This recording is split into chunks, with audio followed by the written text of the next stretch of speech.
All right, we are in Genesis 41 this evening. I did see I left out a little tail here, so there you go. All right. Now, this is a larger chapter, and so we're only going to dig into the first half of it, the first 36 verses. But before we dig into this, to help us kind of identify and understand what's happening in this chapter, a couple of questions. As a kid, what did you do when you had a bad dream? Most of the time, I was able to self-soothe myself, but every once in a while, I had to call for my parents, especially if that dream was about spiders, because I did not like spiders when I was a kid. I still remember one nightmare that I had when I was very young, maybe, 5 or 6 at the time, at Perkins in Worthington. Do you all remember the little wooden well that they had right in their front lobby? And they had little toys in there for kids.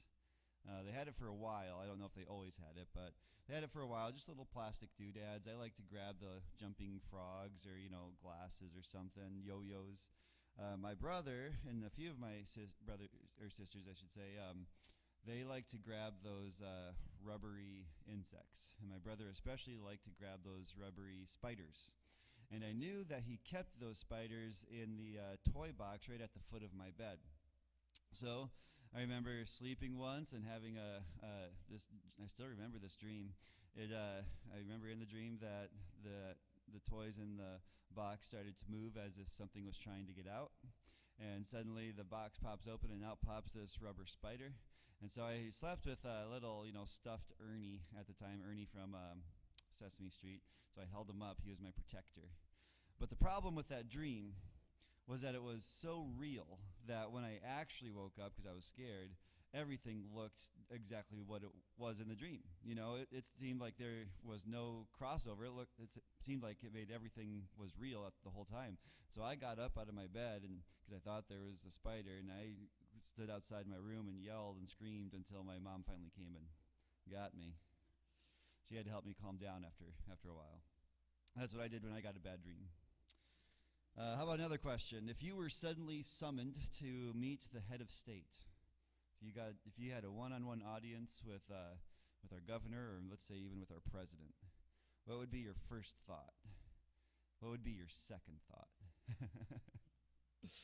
My first thought would probably be something like, why me? And my second thought would be, did I do something wrong?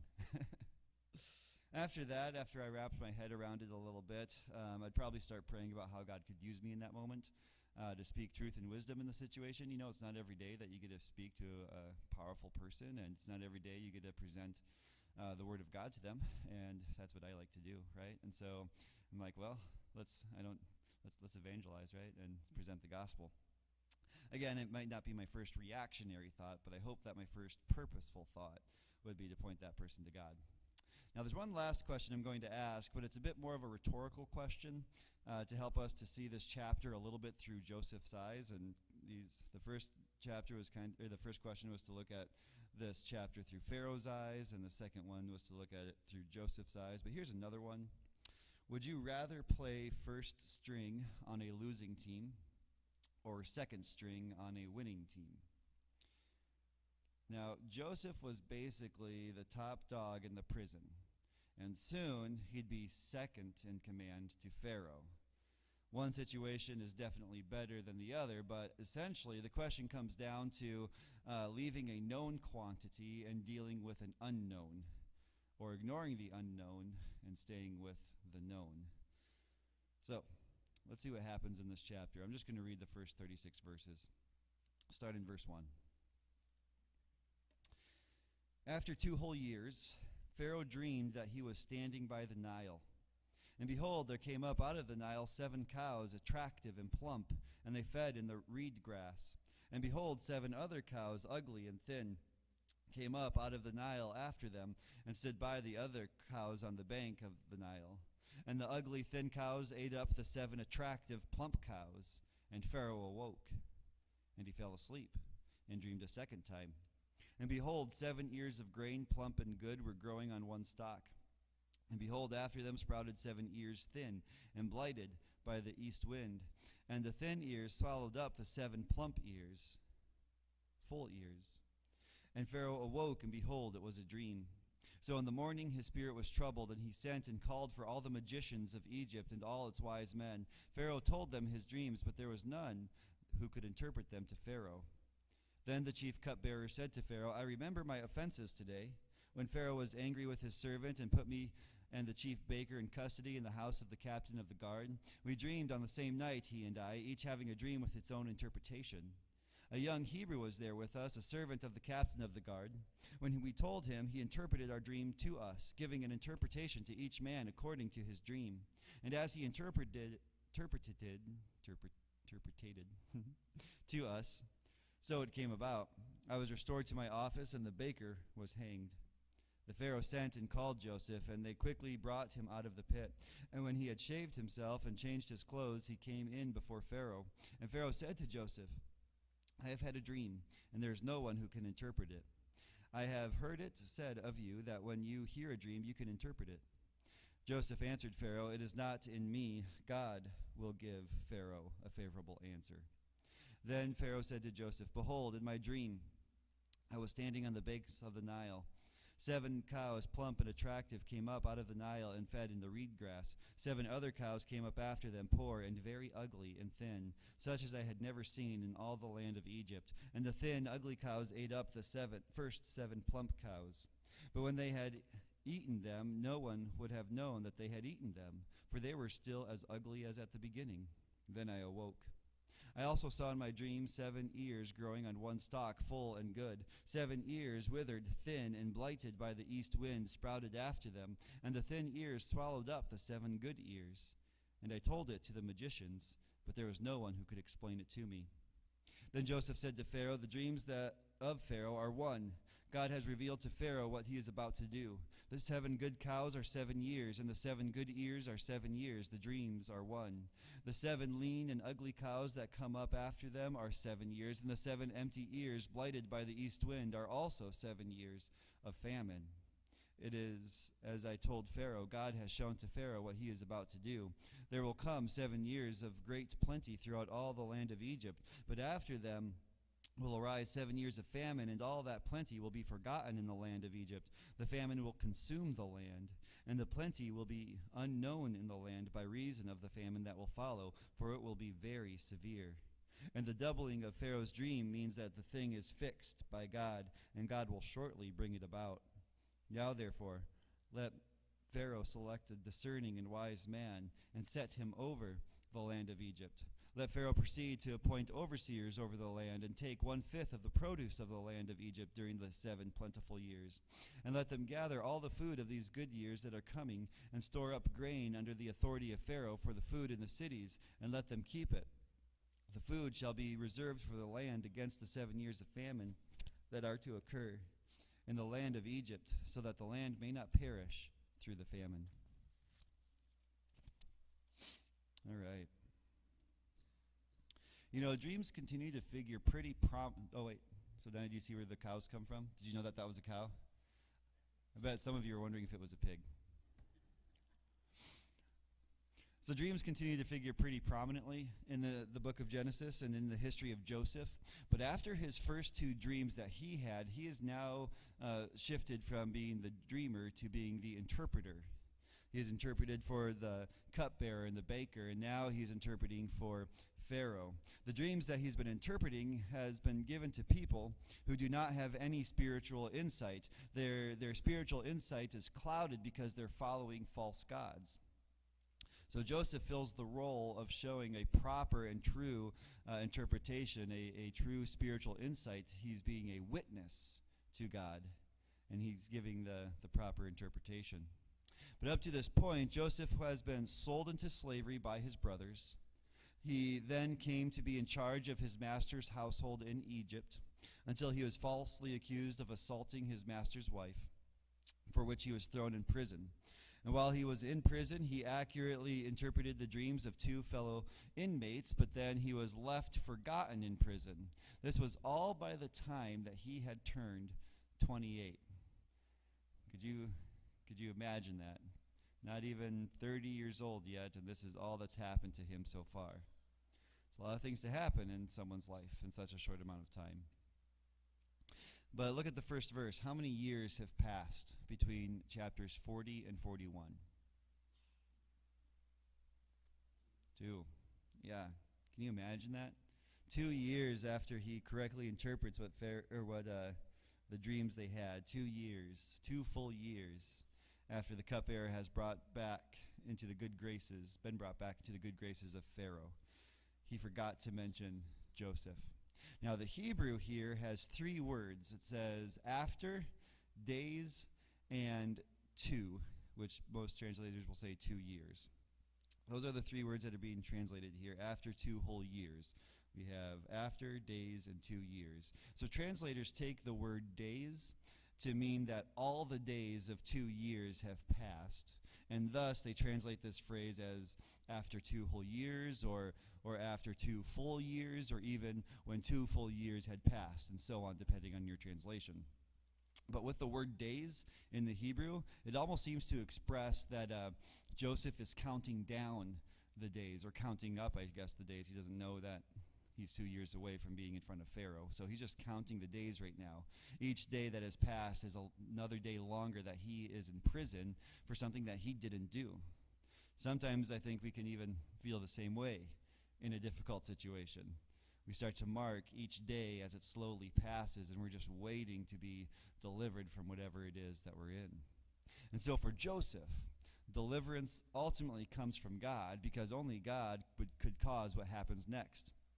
What does Pharaoh do after the 2 years had passed? What happens to Pharaoh? He has dreams, right? This isn't something that he just came up with himself. The cupbearer had no reason right now to remember anything about Joseph. So all of this being instigated comes from God. He's given Pharaoh 2 dreams. In the first one, he sees himself standing over the Nile. He's watching over cows coming up out of the river. These cows are beautiful and fat. The Hebrew expressively says, fat of flesh. They graze on some reeds, and then 7 other cows show up. They're everything that the first 7 cows are not. They're ugly and they're thin. The Hebrew says, beaten or thin of flesh. They were not desirable at all. Here's an accurate rendering. So look at the end of verse 3. What do these cows do?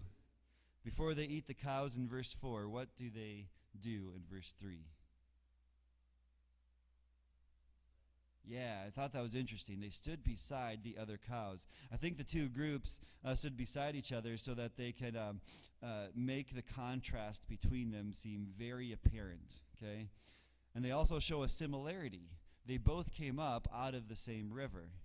And so after standing next to them, then the thin cows eat the fat cows. And that would be a pretty strange thing to see, especially since the cows, they're usually herbivores, right? They only eat plants. Even though they can eat meat, they usually don't. And this part of the dream is so utterly strange, so utterly disturbing, that it startles Pharaoh awake. And after waking up at the end of verse 4, what does he do at the beginning of verse 5? Yeah, he falls back asleep. Now, I like this. This is just such a small thing, but I'm going to actually come up with a point from it, okay? I like that this is included in the Bible, because this is a distinctly human thing to do. Have you ever woke up in the middle of the night? Maybe you had a bad dream, but you woke up and you're just like, I'm still tired, and you just go right back to sleep, right? You're like, okay, it was just a dream. Everything's okay. I'm still in my bed. I'm still in my home. Everything's okay. I'm going back to sleep. Have you done that before in your life? Pharaoh does that here. And this is recording what has actually happened. If this was a storybook, one dream would just follow right after the other, and he'd wake up and be disturbed by it. But just like we would, Pharaoh wakes up startled by what he just dreamed, and then the dream starts to fade. He's still tired. He goes back to sleep.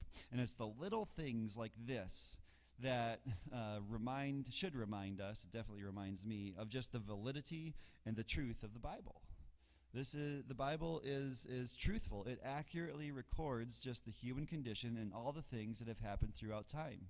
And you know, pastors and teachers will highlight the profound verses and draw lessons from them, but I like to highlight the little ones too, the little things that we can naturally overlook, because within them too is an inerrant and infallible and absolute truth as well.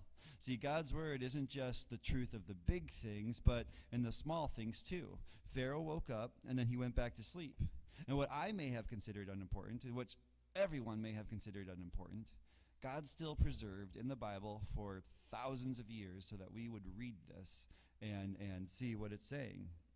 I probably would have just glossed over it and been like, why keep this in? Let's just take this out. Here's the first dream. Here's the second dream. Let's move on. So I think he kept it in there because it helps us to identify with it. Pharaoh was a human just like us. He was not a god. He was not a son of God like the Egyptians believed. He was just a human who had natural tendencies. And the Bible's truthful in all it says. And so when he goes back to sleep, what does he do next? Dreams a second dream. Egypt was known as the granary for the ancient world. They supplied grain for a lot of surrounding areas, and especially for what's going to happen here with the famine, that might have been where this reputation was started. And so he dreams of 7 ears of grain that are plump and good, and then another 7 sprouted that were thin and blighted. Blighted in my version means scorched or withered in the Hebrew. And these thin ears swallowed up the plump ears. Now this had to be even more startling for Pharaoh, because grain does not eat other grain. And so this act is unnatural, maybe even grotesque. And so this startles him awake again, and we don't actually see him go back to sleep after this time. And so again, but at the end of verse 7, Pharaoh realizes that it was just a dream. You know, dreams have the ability to feel real, as if they're actually happening. And the end of verse 7 shows that Pharaoh's dream seemed like reality, so that when he woke up, he was relieved to find out it was just another dream. And so when we find out in verse 8 that he was still troubled, the Hebrew word here means stirred or anxious or agitated. Unable to decipher the dreams, he calls upon the magicians and the wise men. Now the word magician means engraver or writer in the Hebrew. This is because in Egypt, the magicians were the ones who were the scholars. They were the ones who had formal teaching, and thus they possessed occult knowledge and the ability to write. Pharaoh is essentially calling upon the smartest people that he knows. He tells them his dreams, and they interpret it right away because they're so smart, and the story ends here. Right? No, they couldn't interpret his dream. It's good that they were honest. They could have made something up. They kind of do that in the future with Pharaoh and Exodus. They make things up. And I think it's a little obvious almost what these dreams meant. Both cows and grains were a symbol for the earth's productive power. The Nile was a symbol of life even back then. Not just myself, but every commentator I've read about this on this passage says the same thing. These dreams should have been pretty easy to interpret. The only explanation is probably that God was not allowing Pharaoh or the magicians or the wise men to interpret the dream. He was keeping them in the dark because he wanted Joseph to be the one who provided the interpretation. And we see greater evidence for this in the next chunk of verses. Look at verses 9 to 13. Who finally remembers Joseph in verse 9? The cupbearer. 2 years have passed. He's back in the good graces of Pharaoh. He's been serving. He has his life back, and he's forgotten Joseph. And then Pharaoh has a dream. The cupbearer is pretty much left out of this so far. The Pharaoh has a dream, and he calls his magician and wise men. Maybe the cupbearer heard of what's going on, but so far he hasn't been included in this roundtable discussion. And he finally remembers. And let's look at this specifically what he says at the end of verse 9. He says, I remember my offenses, or sins, or faults, or shortcomings, depending on your translation. I remember them. When? Today, right? Today after 2 years. Not thinking about it, not bringing it up into memory. Now, maybe he saw the commotion and tried to find out what was going on, but up to this point in the chapter, we don't see anything of the cupbearer being involved in what's happening. And so for him to find out and to remember is most likely a God thing. At the right time, in the right moment, the cupbearer had the boldness to speak up. And it, yeah, cupbearer didn't want to remind the Pharaoh of anything that he did. And that's why I say boldness here, because he does do that here. He says, look at my offenses. He's like, remember this? Yeah. He had to remind Pharaoh of the bad things that he had done and why he had been put into prison. And Pharaoh also isn't in a good mood right now.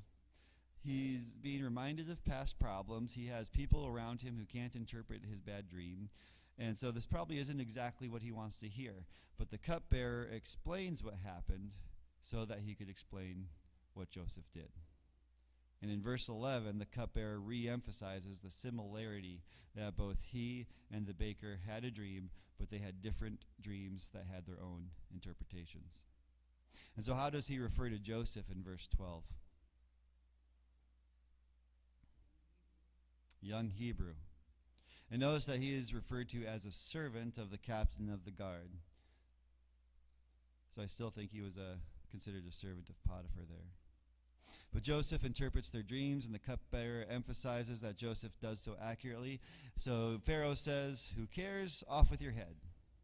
Right? No.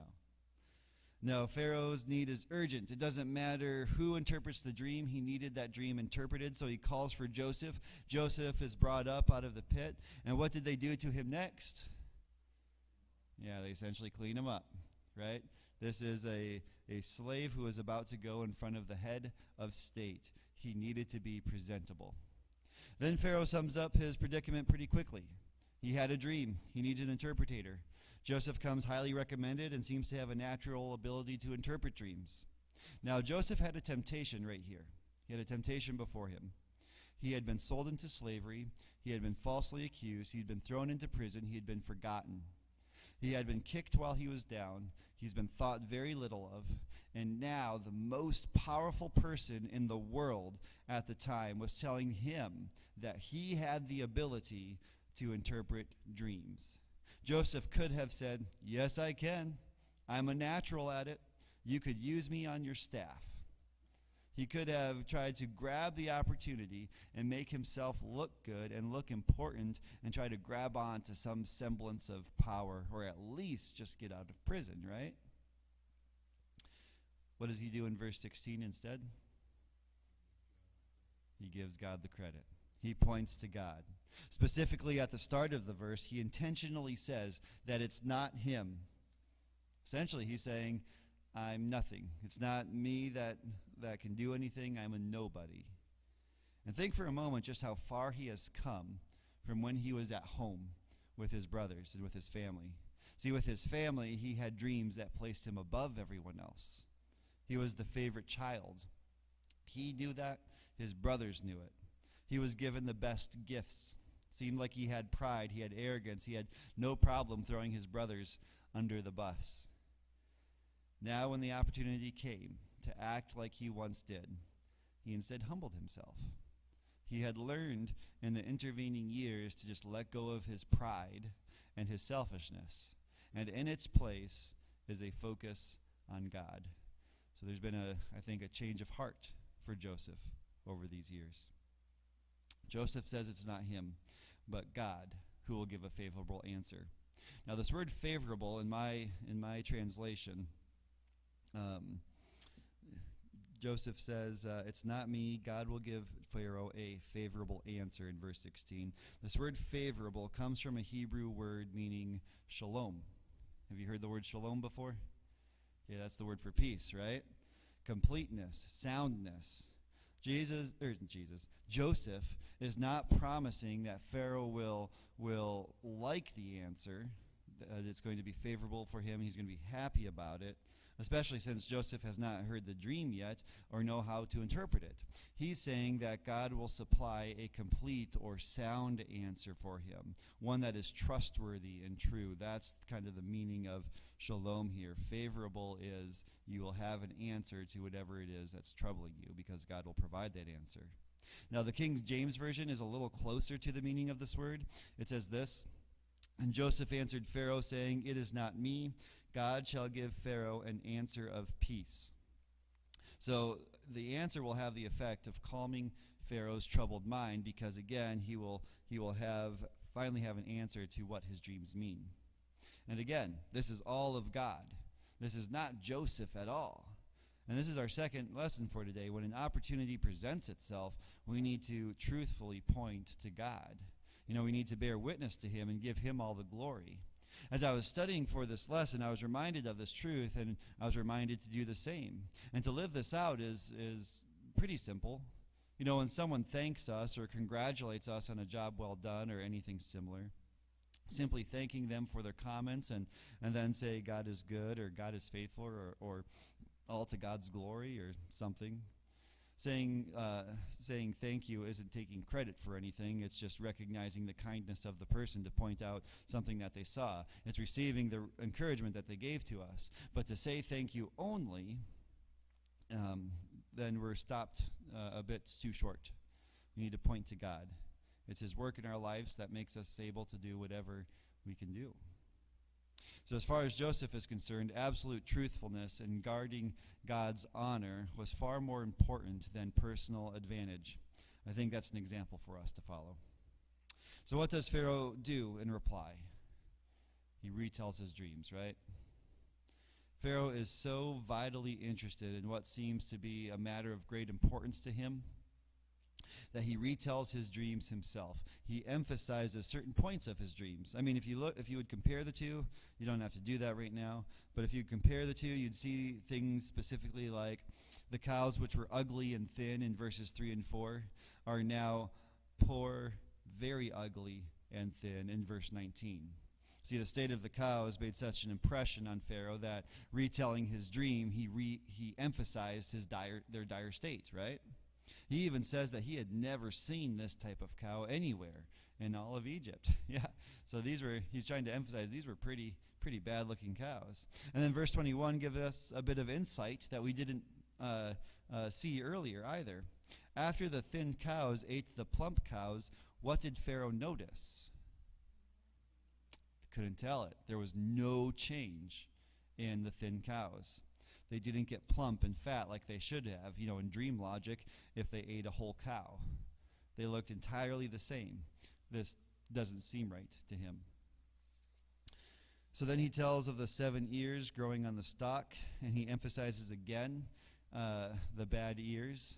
They were thin and blighted in verse 6, but in verse 23, they are now withered, thin, and blighted. It's obvious that the unpleasant parts of the dream are what are sticking in Pharaoh's brain the most. And he closes with telling the dreams to others and not having any interpretations yet. So when we're coming into verse 25 then, we come upon Joseph's interpretation as God reveals it to him. The two dreams have the same interpretation. They're really just one dream. And God is revealing to Pharaoh what he is about to do. Joseph first refers to the presence of the number 7. What was the number 7 to indicate? Yeah, 7 is the number of complete. There were 7 good ears. There were 7 good cows. This is another indication that the dreams are one. And they represent 7 years. And the 7 bad cows and ears represent the same thing. They're going to represent 7 years. So once again, in verse 28, Joseph repeats the fundamental point of view that's governing the entire interpretation. God is revealing what he is about to do. And Joseph continues to emphasize that God is working in this situation. He keeps pointing to God. The dreams are centered in God's grace. He is very kindly and very mercifully showing what is about to happen so that steps can be taken to meet the challenge. If God wasn't going to show mercy, he would just allow the famine to happen and the years of plenty to happen, and that would be it. Now, a while ago, I talked kind of about the same thing on Sunday morning when the swing choir was here. Does anyone remember that message? You can come up and give it if you want. Yeah, just play it. No, I talked about on that Sunday morning how God shows us what's going to happen in the end times so that we can know how to live our lives now.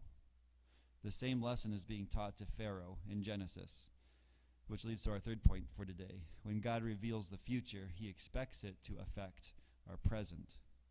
In his grace, God has told us through his word different details about the end times, some of which are that people will fall away and there will be difficult times. This should prompt us to train ourselves in godliness and to be bold in evangelism. That's what I kind of covered during that Sunday morning. We can't just sit around. Neither should Pharaoh here. God in his grace revealed to him that a famine was to come. Pharaoh can't just sit around. He has to do something about it now.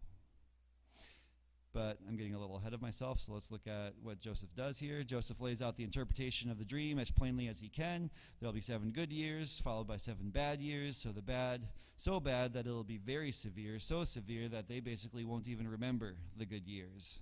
That's how bad it's going to get. And what was the significance in verse 32 of Pharaoh having 2 dreams that mean the same thing? It is for sure going to happen. This is a fixed occurrence. In other words, taking time to pray that it would be averted would be time wasted. This was going to happen, and it was going to happen soon. And more amazing than just giving this interpretation, God enabled Joseph to come up with a pretty comprehensive plan to meet this unusual emergency. I mean, Joseph is just like, hey, this is what you need. You need these guys, you need them to do this, and you need to do this, and we're going to be golden. That's not a thing that just can come to a Hebrew slave who had only served in a house and in a prison. This is a God-enabled occurrence. The plan is as masterful, some commentators have said, as the interpretation that preceded it. So first, in verse 33, a chief administrator is needed. He must have 2 qualifications. What are they?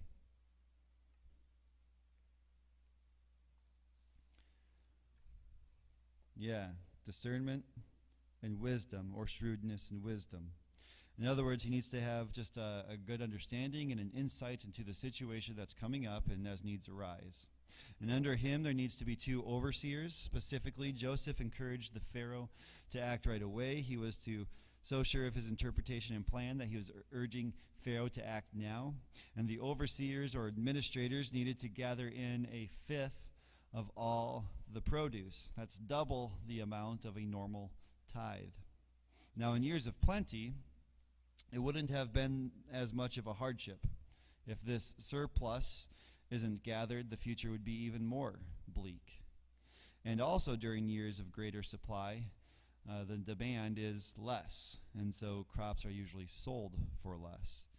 Buying a greater amount of crops helps offset those costs. So the grain is to be gathered into cities. They're central locations that everyone can go to, and they are to be kept under guard. The end of verse 35 says, let them keep it. In the Hebrew, the word keep means guard. The cities are to guard the food. And then the food, it says in verse 36, shall be a reserve for the land against the 7 years of famine that are to occur in the land of Egypt, so that the land may not perish through the famine. So, we're going to end there tonight. But what we've seen through this first half of the chapter so far is, one, we've seen little details that are common to everyone, but that have been preserved for thousands of years, even though they don't seem all that important for what's going on. They've been preserved for us by God, and so we should always take notice of those. The Bible's always truthful in all that it says. We should have also noticed that, I just have them written here, I guess I should just do this. when we're able to, when the opportunity arises, we should point to God. When Joseph was able to be in front of Pharaoh, he pointed to God and not himself, and he stayed humble. And then also when God reveals the future, he expects it to affect the present. And so in the future, I'm wanting to, teach through Revelation and other end time things. But even as we do that, the thing should always be, this is what's going to happen then. How should that affect our lives now? What should we do now in response to it? And for Pharaoh, he needed to prepare for a famine.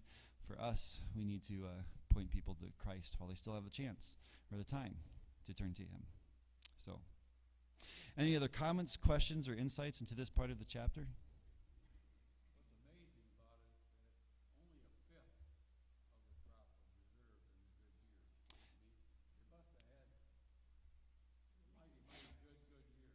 Right. You think back, I remember, we used to rent 2/5 and 3/5, 10, landlord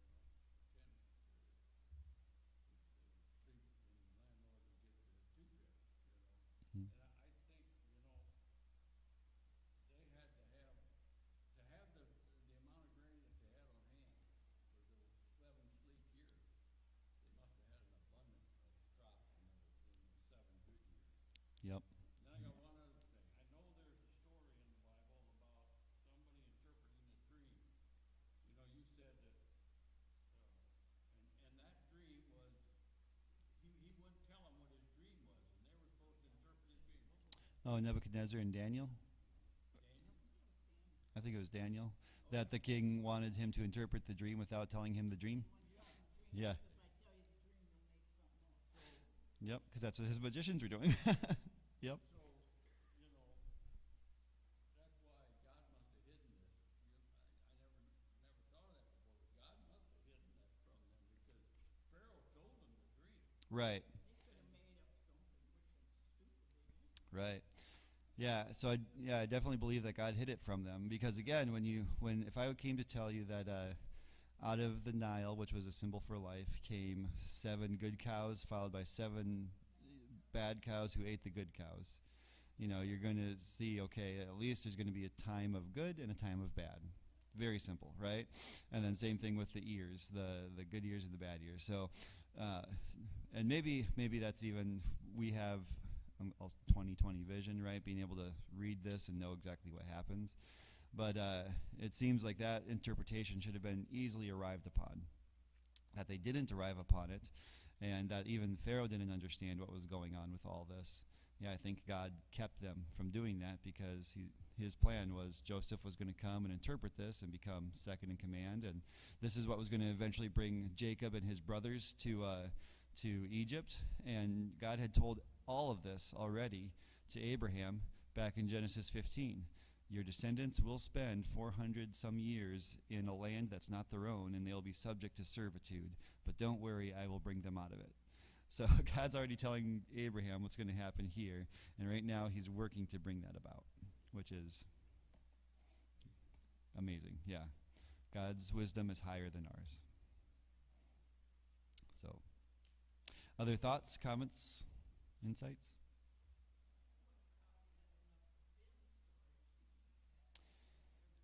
Right.